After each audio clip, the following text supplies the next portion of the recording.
better judgment of the chair. It's just something that I noticed when I was going through the documents. Thank you, Mr. Chair.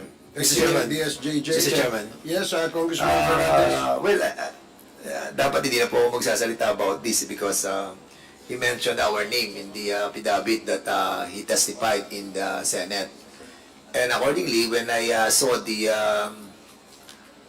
yung motion po ni Chairman Ako, ngayon ko lang po nga nakita na wala siyang excuse letter and justified po yung pag-move for the show cause order. And at the same time, nung binanggit naman ni DS also yung pong medical certificate, I think this is a prescription. And accordingly, nakalagay po dito yung kanyang problema, yung chronic left shoulder dislocation, and there are like procedure for MRI. Maybe we can ask the pihaw, no? Kasi I believe that andito ba yung pihaw natin sa PNP? Because Mr. Chairman, yes, Mr. Chairman, with the indulgence of Congressman Co-Chair Dan Fernandez, we'll just discuss it later, no? And well, in fact, if you want to speak something about what really transpired during your conversation with Grejaldo, may we ask you to vacate your position as co-chair and be one of the spokesperson or the resource person. Yes, Mr. Chairman. As a matter of fact, that's what I intend to do, to inhibit myself in the discussion about this issue. And together, maybe with Chairman Abante, we will be trying to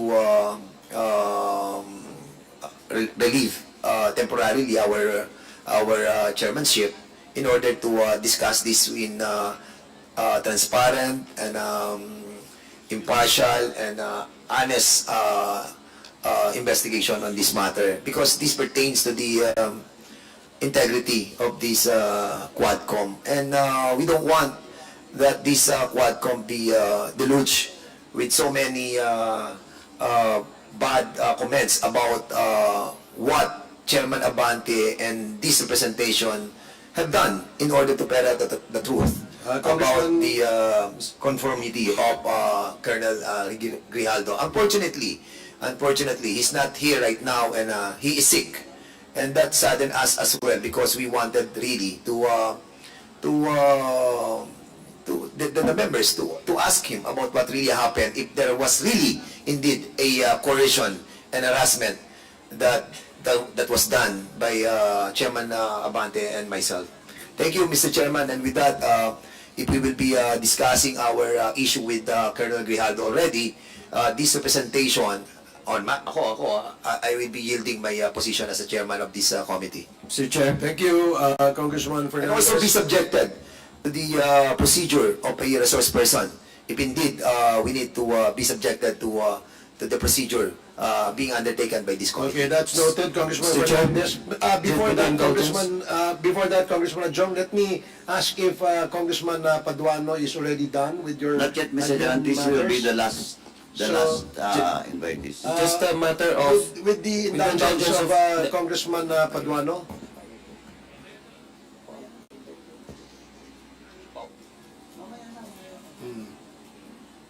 Okay, so Can I proceed, Mr. please Chairman? proceed. Thank you, Mr. Chairman. And last, but not the least, at last, we received a letter coming from the former President, Rodrigo Roa Duterte, the authority given to Attorney Delgra, no, as his counsel in this investigation, Mr. Chairman, just a while ago, no, and I think all the members has a copy of the letter coming from Attorney Delgra, no, with regards to the reply of the former president on the invitation of this committee, Mr. Chairman.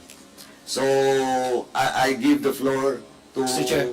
the chairman and to the wisdom of the members of this committee how we will go about with regards to the letter of Attorney Delgra representing the former president. And Comsec, may I ask, is Attorney Delgra present? Not today, sir. Before we discuss with that, Mr. Chairman, I move, since, of course, he has a letter sent to us, no, the former president, giving authority to Attorney Delgra. I move, Mr. Chairman, that we issue a show cause order for Attorney Delgra to be present on the next hearing on the basis of his letter, no, and the authenticity of such authority given to him by the former president. So move, Mr. Chairman. There is before we rule on the motion, Yeah, Mr. Chair, I just like to let me allow recognized. the members who wish to manifest. No, while we are at this subject matter on the letter sent to us by Attorney Delgra as the counsel to the former president, may we ask what is the pleasure of Yes, Mr. Chair. Congressman Adyong? Mr. Chair, before I touch on the issue raised just now by Chairman Carabs Paduano, Mr. Chair, while our invitees' names were mentioning by our COMSEC, I noticed, Mr. Chair, that one of our invited guests is present in today's hall. I noticed that former Commissioner Nicanor Faildon stood up when his name was mentioned.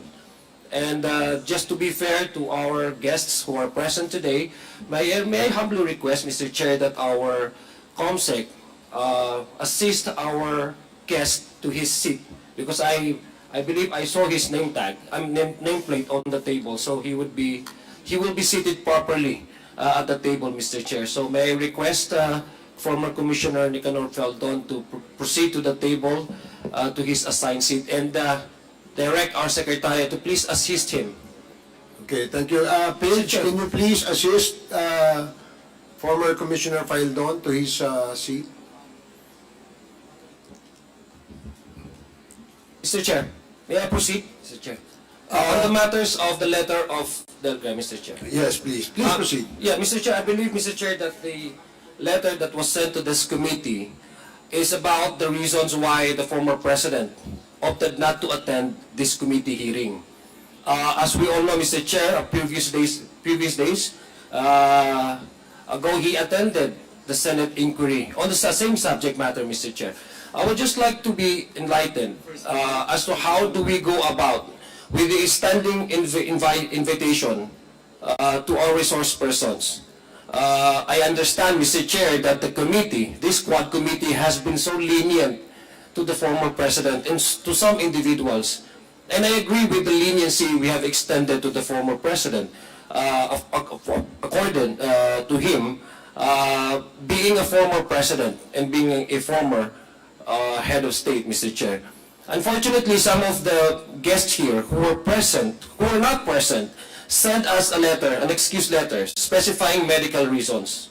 And for some, they have also sent their lawyers to represent them. I believe the lawyer of the former president, Attorney Delgra, is being given authority by his client, this being the former president, to appear on his behalf. Because as I was glancing over the letter of Attorney Delgra, specifying the reasons why the former president decided not to attend this committee hearing. And some of them are, to me, is some of the reasons, at least on my part, the way I understood it, is not only on the basis of him avoiding or refusing to attend the QUADCOM, but he even went to assail the integrity of the Quad Committee, and even questioning the impartiality of some of the members of this Quad Committee. Now, I believe some of the members in the Senate, our counterpart, have also been extended the same invitation. But due to interparliamentary courtesy, we understand we never forced for these individuals to appear before this committee. I just want to be clarified as to the questions of attacking the credibility of the Quad Committee, and to some extent even questioning the impartiality of some of the members here, and in totality questioning the integrity of this Quad Committee. I really would want to ask Attorney Delgra to expound on this letter. Because the former president attended the Senate committee investigation and so generously shared his thoughts on his policy on the war against illegal drugs. And as I was glancing over the letter, I also noticed that there are even some allegations of subordination. That some of the members here coerced a certain individual to say something, which basically inducing perjury. So that is something to me that is cannot be just simply ignored because it borders criminal acts, Mr. Chair. And the third one, Mr. Chair, is that the reason why the former president is not present today, it's because, according to his lawyer, he has sufficiently and generously shared his inputs and insights and comments to the Senate subcommittee, chaired by Senator Coco Pimentel. But unfortunately, my confusion, Mr. Chair, is that when his allies, his spokesperson was asked about the truthfulness of his responses to the interpellation of one of the members of the Senate, he told the public that it was merely a joke, that the truthfulness of the statements of the former president seems to be in question. Because how can we take something which is a joke?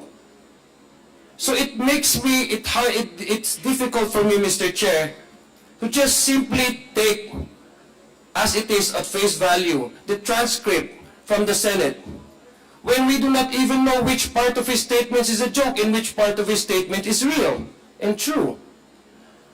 These questions I would really want to ask to his lawyer. Now again, we don't require the former president to be present because we accorded to him the leniency and the respect that he deserves as a former head of state, as a former president. But then again, these allegations of impartiality, questioning the impartiality of the Squad Committee, assailing the integrity of the Squad Committee, at the very least, Mr. Chair, I was really expecting that Attorney Delgra would be present, and rather than just send to us a simple 3 pages letter. At the very least, he could at least enter his presence here, his attendance, Mr. Chair. So I just want to be clarified on how do we go about with this.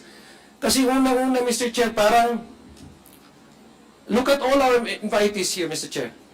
Some of the most important personalities that would give us insights and inputs for this committee to be guided properly and correctly in arriving to a sound judgment once we file before the plenary and report before the plenary, the committee hearing, are not here, are not present. Some of them, bigla na lang sumasakit ang mga bali. Bigla na lang may sumasakit sa mga katawan nila. Some of them are still, meron mga search warrant, yung iba. So I just do not want to impress upon the public that these individuals who have served the government, who at some point in time took the oath of allegiance to the Constitution, at alam po natin ito lahat, upholding the Constitution without mental reservation or acts of evasion. The very Constitution that is sworn to uphold and pledge the allegiance to gives us the mandate to constitutionally exercise our oversight function. What they're doing right now, Mr. Chair, is a clear act of evasion. Mr. Chair, I just want to be clarified. How do we go about with this kind of situation? Mr. Chair, thank you for that manifestation, Congressman Adyong. We will address that concern later when the committee deliberates on the contents of the letter sent to asked by Attorney Delgra. Yes, Congressman Flores, you're recognized. Mr. Chair, Attorney Delgra is just being the lawyer, Mr. Chair. He's just, I think, stating the reasons given to him by his client, the former president. So if we insist that he be present, Mr. Chair, I don't think he will be the best person to answer the questions that we may have. It should be the former president himself. But I do not agree with the reasons he stated in his letter, Mr. Chair, but I don't think he's the proper person to ask, Mr. Chair. He's just the representative of the former president. And he also, Mr. Chair. We have a situation here now. Congressman Adyong asking for clarifications as to how can he address the former president intelligent questions that needs answers directly from the former president, while Congressman Keith Flores is just stating that Attorney Delgra cannot answer these queries that will be propounded by the members. So, Mr. Chair, may I respond to that? Just Mr. Chair, very short, Mr. Chair. short, very brief, Mr. Chair. Congressman Adyong first, and then Congressman Yeah, Fernandez. thank you very much, Mr. Chair. Just make it short. Yeah, Congressman very Adyong. brief, Mr. Chair. I understand, Mr. Chair, my good friend here, Congressman Keith Flores. But number one, Attorney Delgra was chosen by President, so he confidently have trust on Attorney Delgra to at least respond on his behalf questions. Number two, the position of this representation simply is on the matters of the content of the letter. I will not be asking Attorney Delgra on how the previous administration implemented the war on drugs. I understand that he is not capable and he is not competent to answer these questions. I would simply wanted to ask, since his signature is affixed in his letter, I would simply want to ask how, I'm pretty sure they have discussed this over with his client. So I just want to elucidate to us, how did his client, the former president, arrive into this kind of conclusion? Because what appears to me, Mr. Chair, and what I do not simply cannot afford to understand, is that the House of Representatives, being part of a two bicameral chamber of the Congress, the Senate on one hand and then the House on the other hand, that a certain individual can simply select which institutional office he would like to go to. Now, to me, the former president had displayed a very active participation during the Senate investigation. And how come he cannot afford that? The respect that we have accorded to him because he was a former president. And I do not at least expect him to give us praises, to even, at the very least, compliment the works of this Quad Committee. But I did not expect that he would assail the integrity of the Quad Committee and even attack the integrity and the impartiality of some of the members here, Mr. Chair. So those are the questions I would like to ask to Mr. Attorney Delgra. And some of the members here, Mr. Chair, entered their appearances here. So do we also extend the same courtesy to Attorney Delgra? I absolutely agree with you, Congressman Adyong, that we will have to require the counsel of the former president to enter his appearance before this committee. Unfortunately, when we received that letter the other day, we tried to reach him and ask for his presence for today so that maybe he can point out some or maybe answer some clarifications we may ask Point of order, Mr. the lawyer. Mr. Chairman. So, if I may, Point of order. what is the point of order, Congressman Akop? There was a motion a while ago for Attorney Delgra to be issued a show cause order. But pursuant to our records, we haven't invited him. In accordance with our protocol, an invitation is supposed to be made first, and if he does not appear, a show cause order will be issued by the committees. So I think we should issue first an invitation to Attorney Delgra for him to appear and show to us yung service engagement agreement that Attorney Delgra has with the President, former President, simply because it will be consistent with our protocols.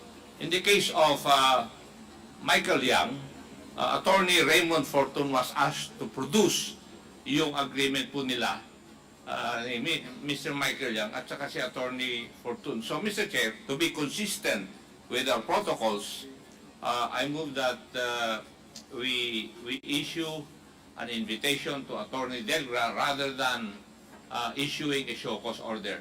So move, Mr. Chair. There is a motion to invite Attorney Delgra. Sige. Chairman, Yeah, before we roll with with the the... indulgence of Congressman Ako, because there was a motion that the chair and the committee was about to rule. Now, because of that, there are interjections. And because there are interjections from the co-chairs, we would like to entertain first before we rule. Now, in this case, Congressman Paduano, and then Congressman Dan Fernandez, and then Congressman Ace Barbers. Okay, is that, yes, Congressman Paduano. Thank you, Mr. Chairman. Ganito lang po, Mr. Chairman, why I moved to issue a show cause, but I don't have any debate with regards to the possible amendments to my motion with regards to show cause order for Attorney Delgra. But remember, Mr. Chairman, that we have already sent 2 invitations. This is the second hearing that we invited the former President. And the first invitation was answered by Attorney Delga, no, for on behalf of the President, in the absence of that authority being requested by this committee through this representation during the last hearing. Now, Mr. Chairman, looking at the answer, looking at the reply of Attorney Delga on the first hearing, well, in fact, Mr. Chairman, naglulukuhan tayo dito. Why? Why? Because the first reply made by Attorney Delgra representing the former President is that the excuse is that the former President needs much rest, and assured this committee that he will be present in the next hearing. At the same time, he has a specific date, Mr. Chairman, given to this committee through this letter, after November 1. And let me read, Mr. Chairman, allow me to read in toto the portion of such reply coming from Attorney Delga. Hence, my client respectfully requests to defer his appearance before the Honorable Committee scheduled tomorrow. Rest assured of my client's willingness to appear before the House of Representatives on some other available date, preferably after November 1, 2024. And for the record, Mr. Chairman, the invitation that was sent to the former President and was answered by Attorney Delga was before the presence of the former President in the Senate.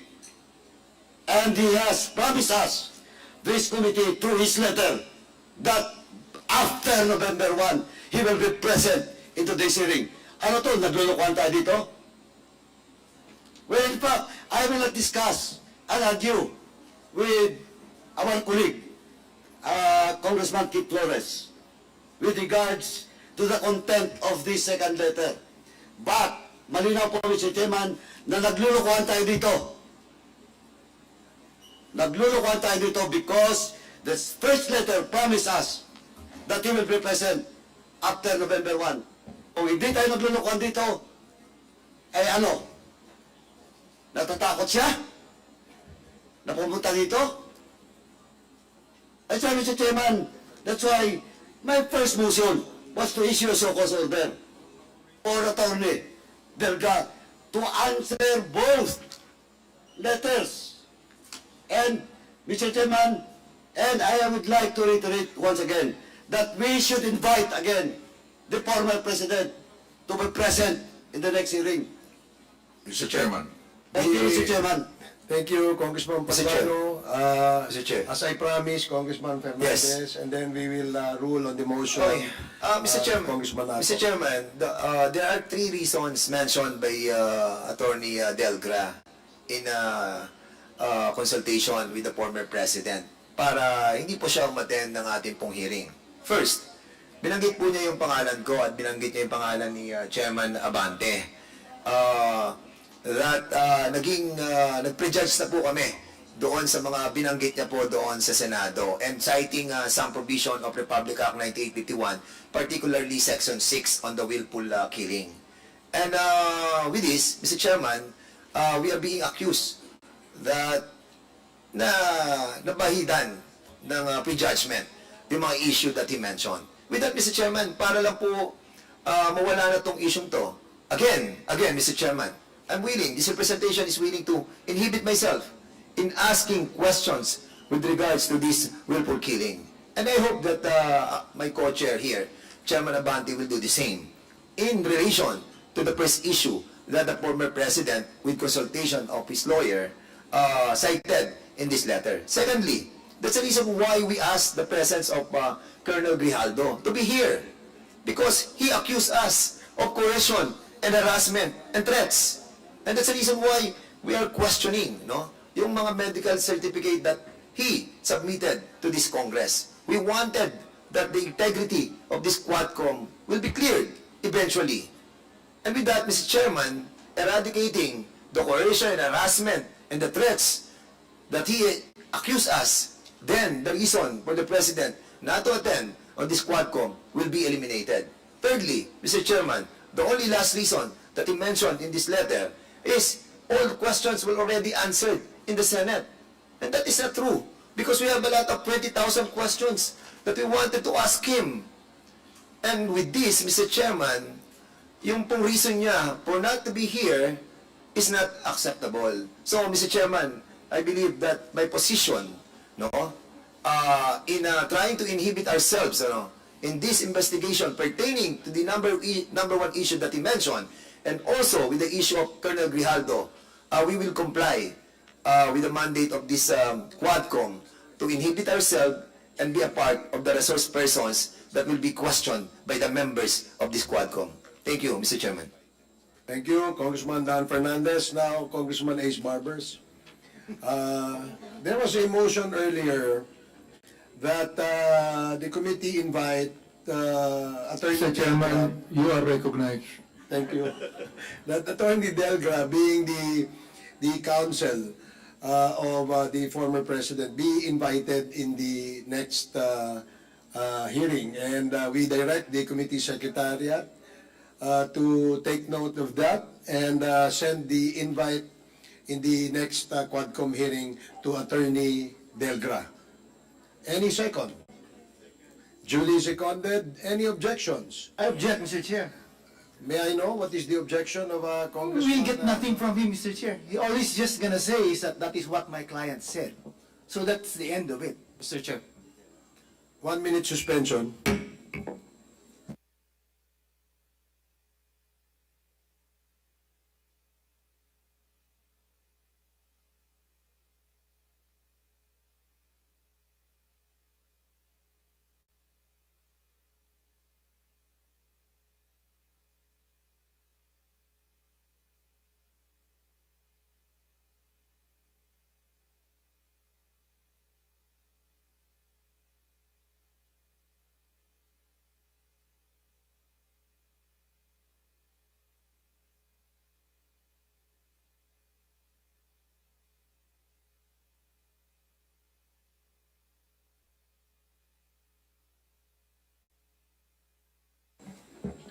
Hearing is resumed. Mr. Chair, Let me just parliamentary inquiry. Let me just state the parliamentary status before we went on recess. The parliamentary status is that we are approving and voting on the motion by Congressman Acop to invite Attorney Delgra, being the lawyer and counsel of the former president. And when the chair asked for a second, there was a second to this motion. But when the chair asked for an objection, there was an objection stated by Congressman Keith Flores. Am I made to understand, Congressman Flores, that you are withdrawing your objection?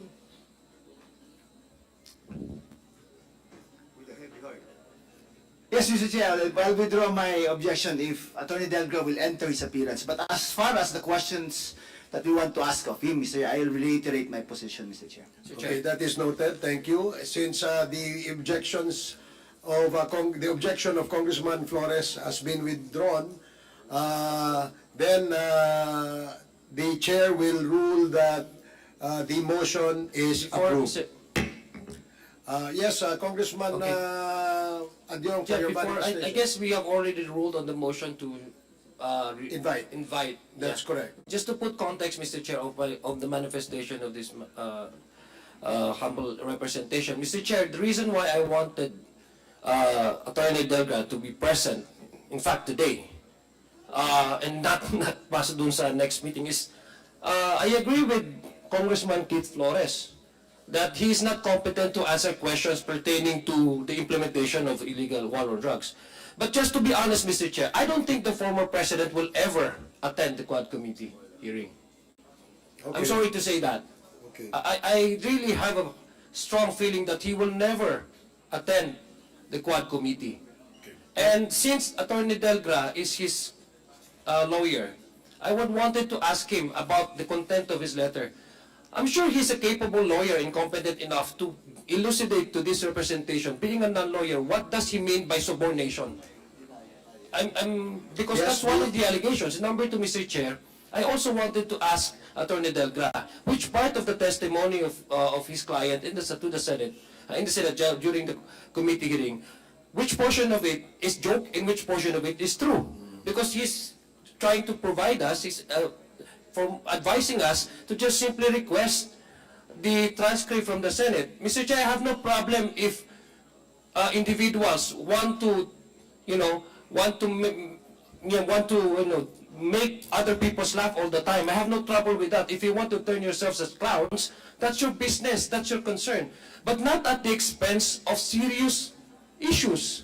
Not at the expense of the collateral damages, the innocents who have died during the course of the illegal war on drugs. Okay, thank you, That's Congressman my only Adyong. point, Mr. Chair, that I'd like to manifest. Yeah, Thank you very your much. observation is noted, and we will consider discussion on that particular observation when we come to that at the proper time. Thank you, Mr. Chair. Thank you for your manifestation. Now,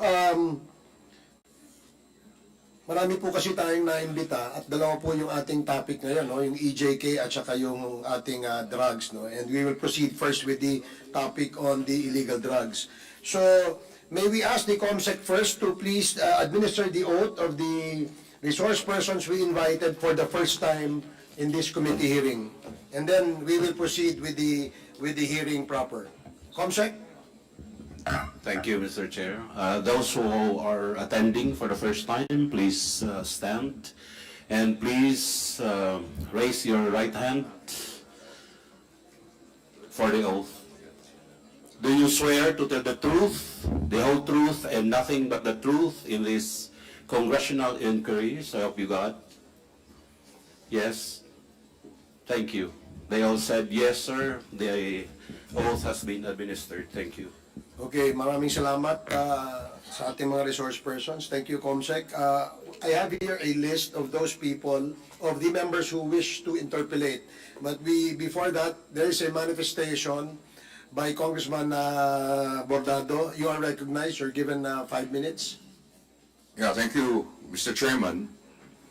Mr. Chairman, I rise today to express my commendation for the exemplary work being conducted over the past few months by what is now popularly known as the QUADCOM, a veritable super body composed of 4 standing House committees tasked to investigate the issues surrounding the Philippine offshore gaming operators, or the POGOs, and the Extra Judicial Killings. First and foremost, Mr. Chairman, I would like to recognize the tireless efforts of the chairman of the following committees. Representative Robert A. Barbers of the Committee on Dangerous Drugs, who acts as the chairman of the QUADCOM. Representative Dan S. Fernandez of the Committee on Public Order and Safety. Representative Bienvenido M. Abante Jr. of the Committee on Human Rights, and Representative Joseph Caraps Paduano of the Committee on Public Accounts. Their leadership, transparency, and unwavering commitment to truth-seeking have been truly commendable. Through their painstaking efforts, the QUADCOM has not only brought critical issues to light, but also raised the bar for how we should approach investigations in this chamber with integrity, impartiality, and a clear sense of purpose. I also wish to extend my deepest gratitude to Senior Deputy Speaker Dong Gonzales, Deputy Speaker J.J. Suarez, and Representative Romy Acop, the Chair of the Committee on Transportation and Vice Chair of the Committee on Dangerous Drugs. Additionally, Mr. Chairman, I must commend our esteemed interpellators, young and very intelligent, who have fearlessly asked the difficult questions and examined the facts with diligence. Their perseverance in scrutinizing the details and challenging those who stand before the committee has brought us closer to the truth, and in turn provided a glimmer of hope to the families of those affected by these tragedies. Mr. Chairman, I had every intention to join this interpellation myself, but as it stands, I lack the comprehensive data that my colleagues have already so expertly gathered and utilized. In their capable hands, they have unearthed vital information that moves us closer to accountability and justice. As stated earlier by Representative Abante, no one, no matter how powerful, should be immune from accountability. The perpetrators of these heinous acts must face the full consequences of the law, and we owe it to the families of the victims to seek justice with unyielding resolve. Mr. Chairman, likewise, the inquiry into the Pogos has revealed very disturbing truths about their impacts on our society. The revelations surrounding criminal activities tied to these operators demand our swift and decisive action to ensure that such harmful elements are rooted out and prevented from further damaging our social and economic fabric. Mr. Chairman, let us remain united in our pursuit of truth, justice, and accountability. We must not allow this investigation to falter, nor the voices of those who seek justice to go unheard. As public servants, it is our duty to ensure that the truth is uncovered, that justice is served, and that we work together to prevent such abuses from ever occurring again. With that, I once again thank and commend the chairman, the interpellators, and all those who have worked tirelessly to champion the cause of truth and justice. Thank you, Mr. Chairman. Thank you very much, Congressman Bordado. Maraming salamat sa inyong pagpupuri sa QUADCOM, and this would not have been possible, of course, as we all know, without the support of the Secretariat, the members of the 19th Congress, as well as the leadership of the House, headed by the Speaker himself, Speaker Martin Romualdez. So before we proceed with the... Yes, Congressman Suarez? Yeah, just because the good congressman mentioned my name, can I just have 2 minutes? You have 2 minutes. Yeah, I would like to thank Congressman Bordado for your kind words. But the success of the QUADCOM is not solely because of the efforts of the representatives of the 19th Congress, but also of the resource persons who come, who make time, who patiently wait for their time to be heard, and to be given the opportunity to explain. That's why I would like to manifest, Mr. Chair, my disappointment that our former president is absent today. In fact, dito po talaga natin malalaman yung katotohanan pag nabibigyan natin ng pagkakataon ang mga tao magsalita at magpaliwanag. At kung hindi po natin bubuksan ang mga usapin na mabibigat at mahihirap, paano po natin mabibigyan ng hustisya at katarungan at sagot sa maraming tanong na bumabalot sa ating bansa? Napakita na po ng ating community na nagbibigay at nakakapaglabas tayo ng mga legislation, proposed legislation. I would like to commend the chairman of this committee for again earlier today going to the Records Department and submitting another proposed measure which I think will benefit the country with regards to the forfeiture of illegally source properties na pwede pong maibigay at magamit ng ating mga mamamayang Pilipino.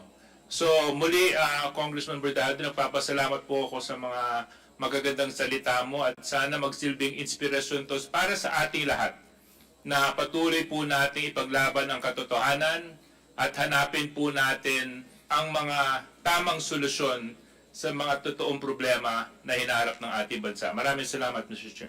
Thank you, Deputy Speaker Suarez. Before we proceed with the hearing proper, ito muna, i-acknowledge natin yung ating mga members who just came in.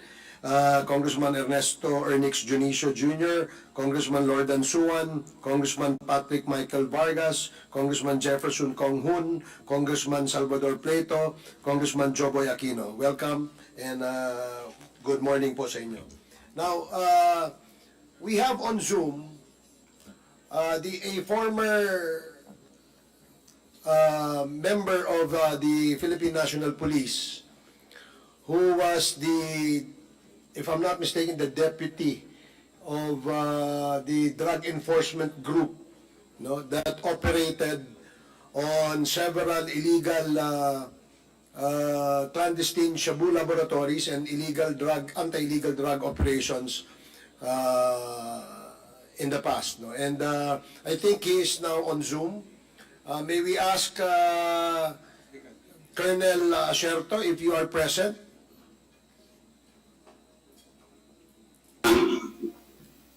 Kayo po ba nandiyan dyan sa... Can you hear us? Opo, narinig ko kayo. Okay. Magandang umaga po. Magandang umaga sa iyo, Colonel. Colonel, maaaring alam nyo na po, no, na ang ating topic ngayong umaga ay tungkol po sa illegal drugs. And bilang isang operatiba ng anti-illegal drugs noong kayo'y nasa Philippine National Police pa, maaari po bang bigyan nyo kami ng idea kung ano ba ang inyong mga operation noon na may kinalaman dito sa pagpapahinto nitong illegal drugs dito sa ating bansa? Marami po kami ginawang operation. Example po is yung sa Antipolo, ang una pong laboratory na nahuli na merong na actual na nagluluto at more than 1 ton o 1,000 kilos ang nakuha po doon. Meron din po kaming nakuha ang laboratory sa Mandawi, Cebu. At Excuse me lang po, wala ho kasi kayong video eh. Pwede bang, can we ask the technical, pwede bang may video? Yan. And kayo, nakikita niyo po ba ang komite? Colonel Hector? Hindi po. Hindi ko po nakikita. So, can you please... Pero naka-on na po ang video ko. Ayan. Can you please, technical? And before that, habang inaayos pa ho ng technical, may we ask you to take your oath, Colonel Hector. Comsec, please administer the oath. Sumabay po ako kanina. Nag-oath ka na kanina. Sumabay po ako para save time po. O, hindi po namin nakita kasi, Colonel, so pwede po ba nating ulitin nang sa ganun, may record po kami na kayo po ay sumumpa at nag-oath. Comsec, please take note. Yes, Mr. Chair. Sir, can you please raise your right hand? Do you swear to tell the truth, the whole truth, and nothing but the truth in this congressional inquiry, so help you God? Yes. Thank you, Mr. Sherto. Okay, thank sir. you, Colonel Hector. Pwede po bang ulitin ninyo inyong report kanina?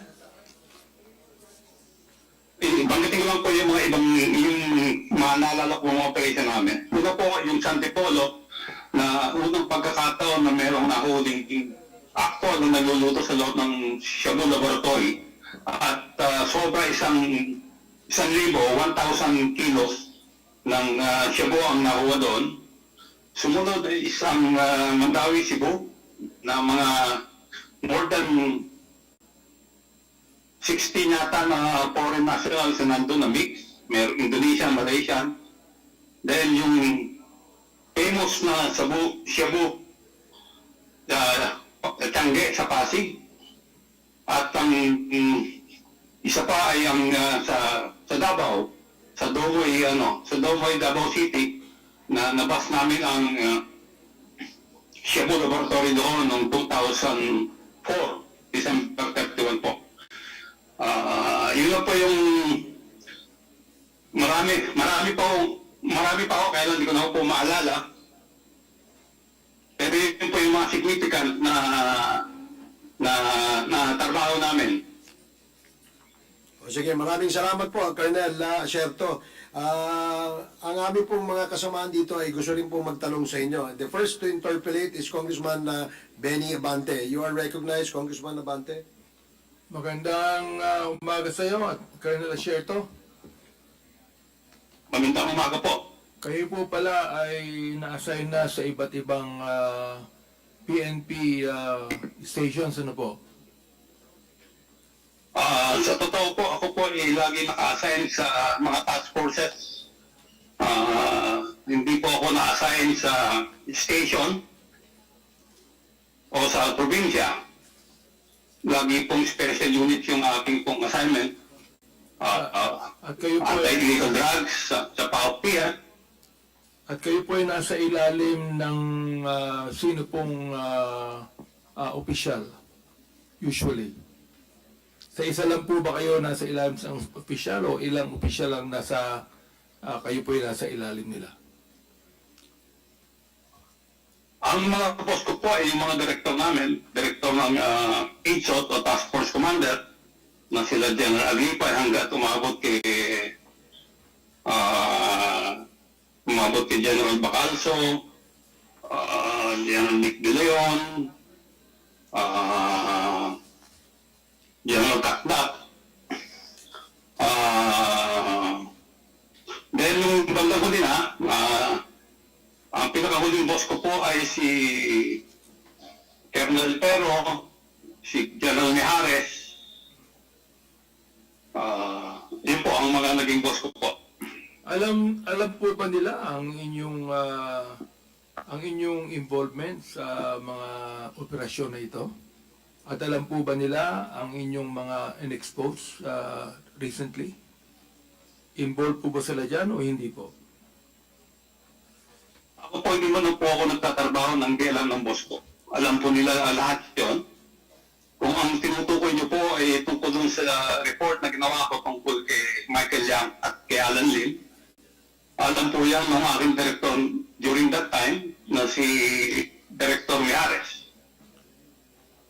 Meron po ba silang ginawang report tungkol dito o kayo po ba ay sinang nag-agree po ba sila sa inyo o sila po ba ay sumang-ayon o nakasama kayo upang expose to mga bagay na ito? Kasayang palad po, sinabit ko po ang report ko kay General Bato, pero wala po nangyari. Hindi po niya inaksyonan. Iba po ang ginawa niya. Ang ginawa niya is ang kinausap niya ay si Alan Lim. Imbis na ako yung kausapin niya na gumawa ng report, si Alan Lim ang kinausap niya. Then, nagbigay din po ako ng report kay Director General Aquino ng PIDEA. Sa kanya naman po, in fairness po sa kanya, pinatawag niya ako, kinausap niya ako, in-explain ko sa kanya yung report ko kung paano ko nakuha, at ang sabi niya, ipapaabot niya sa Malacanang. Pero, nung pumutok na po ito, medyo nag-deny po siya na ang sabi niya is hindi niya maalala kung kanino niya binigay sa Malacanang. Nakakapagtaka naman po noon eh. Napaka-importante yung report, di alam kung kanino iniwan yung report, kanino ibinigay. Then nagbigay din po ako ng report kay General Albayalde, Chief PNP Albayalde. At nung una, dininay niya, ganun din, dininay niya nung una, pero nung sinabi siya mayroong litrato, medyo naaalala niya. So inamin din niya, pero wala siyang ginawa. Katulad nila General Bato de la Rosa, Aaron Aquino, at Oscar Albayalde, wala silang ginawa doon sa report ko. Talagang pinabayaan nila yung report. Then, hanggang sa umabot na yung hindi nila ma-dispute yung aking report, ang ginawa nila is ako yung siniraan. Siniraan ako at yung team ko. At dahil nga doon, yung isang kasamahan ko na gumawa ng report, binukot, si Captain Lito Perote, hanggang ngayon nawawala. At ang isa ay binaril, namatay, si retired Master Sergeant Jerry Liwanag. Wala pong umaksyon sa report ko. Ano po ang posisyon ni Senator Bato de la Rosa nung kinausap niyo siya tungkol sa bagay na ito? Siya po ang chief PNP noon, pero hindi po kami nag-usap ni minsan tungkol sa report ko. Hindi niya ako kinausap. Ang kinausap niya ay si Alan Lim o si Lin Wenxiong. Yun ang kinausap niya. Kung hindi po kayong kinausap ni Senator Bato, paano po niya nalaman ang inyong operasyon? Nalaman niya po na meron akong report dahil meron po nagsabi sa kanya na meron akong report tungkol kay Lin Wenxiong o Alan Lim. Nalaman niya yung report na kay Director Tascolan, tinawagan niya po si Director Tascolan at pinakuha niya yung report ko. Nalaman ko po ito kasi tinawagan ako ni General Tascolan, tinatanong ako kung nag-usap kami ni Chief PNP Bato that time kasi bakit daw pinapakuha yung report ko. Ang sabi ko kay General Tascolan, sir, hindi po ako pinakausap, hindi ko po alam kung paano niya nalaman na meron akong report na ibinigay sa inyo. Noong pong 2017, sino po ang Director General ng Philippine National Police? Si Bato rin po ba? During that time po, siya pa po ang director.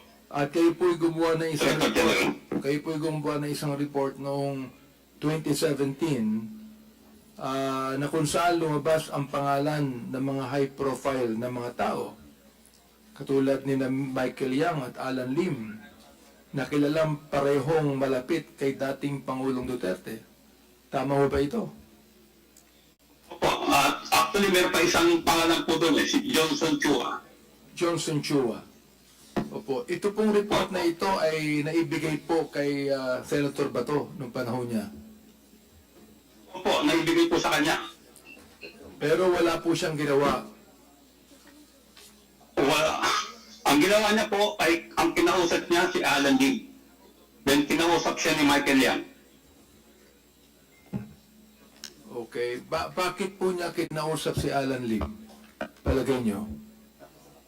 Ang alam ko po is kinonfront niya si Alan Lim at umamin si Alan Lim sa kanya na siya yung nahuli sa Cavite na laboratory na ang pangalan na ginagamit niya doon ay Wenli Chen. So nga pala, kaano-ano mo si Miss Roslyn, kaano-ano mo si Alan Lim? Your Honor, hindi ko po kilala si Alan Lim. Hindi mo kilala? Hindi po. Okay. So, Colonel Asierto, yung pong Dumul raid, kailan po nangyari ito? Dumul raid? December 31 po, 2004. 2004. Sino po ang Director General ng Philippine National Police noon at that time? Si General Agripay po. General Aglipay. Okay. Pero po kung isang tanong doon, no? Sino po ba ang mga taong binantayan ninyo sa inyong surveillance? Tungkol dito. Ang prominent po doon na pangalan ay si Alan C. Alan C. Opo. Nasaan na po siya ngayon? Wala na po.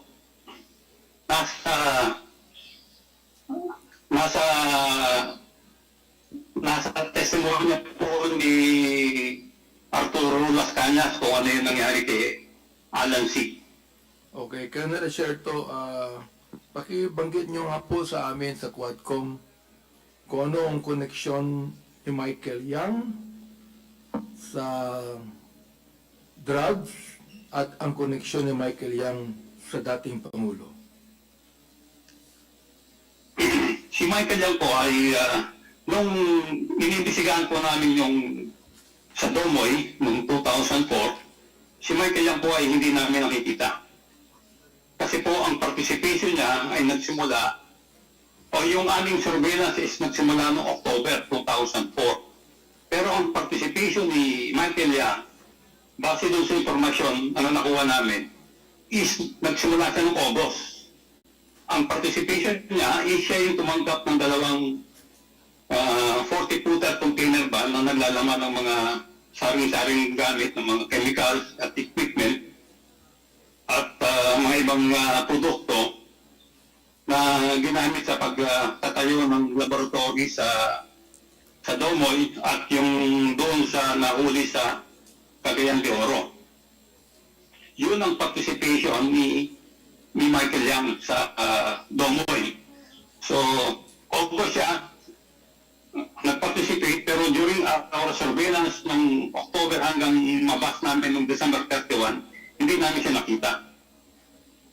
Si Michael Yang po ay una kong natanggap ang information sa kanya noong April 2016, campaign period.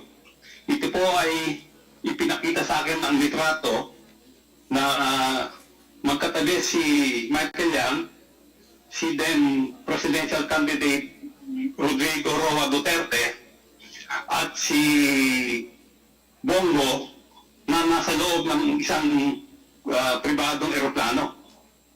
Yan po ay 2016. Ang sabi sa akin ng asset is magkaibigan si Michael Yang at si then Mayor presidential candidate Duterte. So, nung matanggap ko po yung informasyon dahil 2016 campaign, hindi ko po muna ginalaw kasi parang hindi pa ko hinog yung informasyon. Nung manalo na si Pangulong Duterte at nasimula na yung war on drug na maraming namamatay, sinimulan ko na po yung aking betting doon sa informasyon na natanggap ko tungkol kay Michael Yang. So,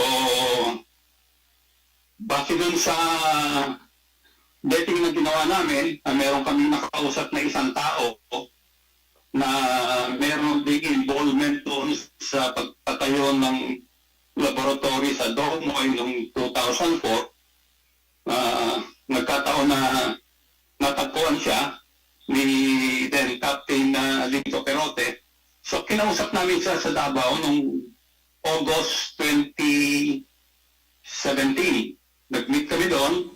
So, kinausap namin siya. Colonel Hector, hindi pa kayo nakita ni Michael Yang kahit minsan? Ay, hindi pa po. Si Alan Hindi Lim, pa po, hindi pa po. nakita na pa kayo ni Alan Lim? Ay, hindi pa rin po. Hindi pa rin Okay, po. meron kaming picture dito na kasama ang dating Pangulo. Can we get the picture there?